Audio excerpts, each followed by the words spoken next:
जमीयत दी बेड़िया में तू सार थे प्रपी सीर जुल्मन जी हुन पार थी ओए घोरे सबद मौलाना ई खैर थो गजे जा बजा अज सजो शेर थो ओए घोरे सबद मौलाना ई खैर थो गजे जा बजा अज सजो शेर थो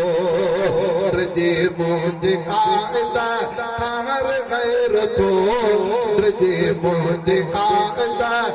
हर गैर थो रजे मुंहिंजे काइदा हर गैर थो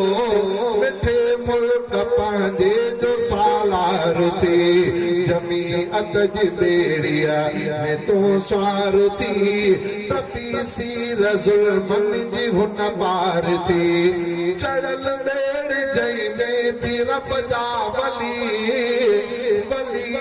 जी कश्तियत अच तो हली चढ़ल बेड़ जई में थी रब जा वलियन जी कश्तियत अच तो हली जमाअत जमीयत जी आवे भली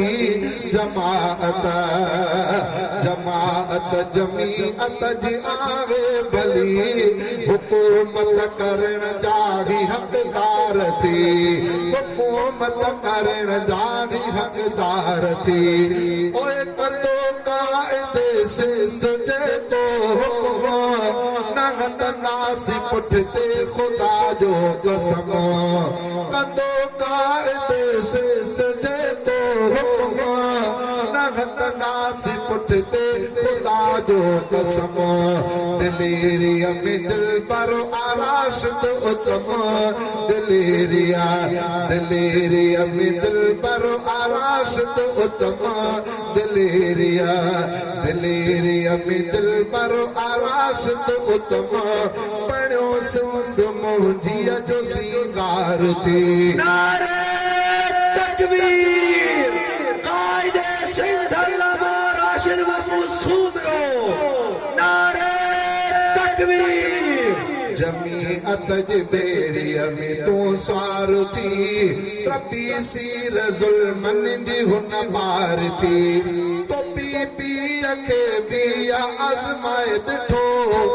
लीगिन के सीने लगाए ॾिठो पीटी आए सना तो निभाए ॾिठो पीटी आए सना तो निभाए ॾिठो बड़ी पीटी आए भी गद्दार थी जमीयत जी बेड़िया में तो सार थी प्रपी सीर जुल्मन जी हुन पार थी सिको नारा तकबीर वारा हणी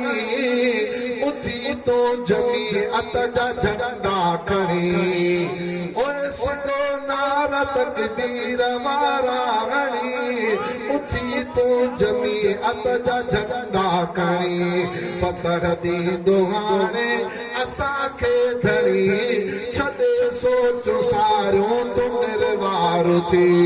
जमीयत जी बेड़िया में तू सार थी प्रपी सीर जुल्मन जी हुन पार थी जे चाहे तो खुशहाल थे ही वतन मिले ॿियो शहज़ादा हितरे अमन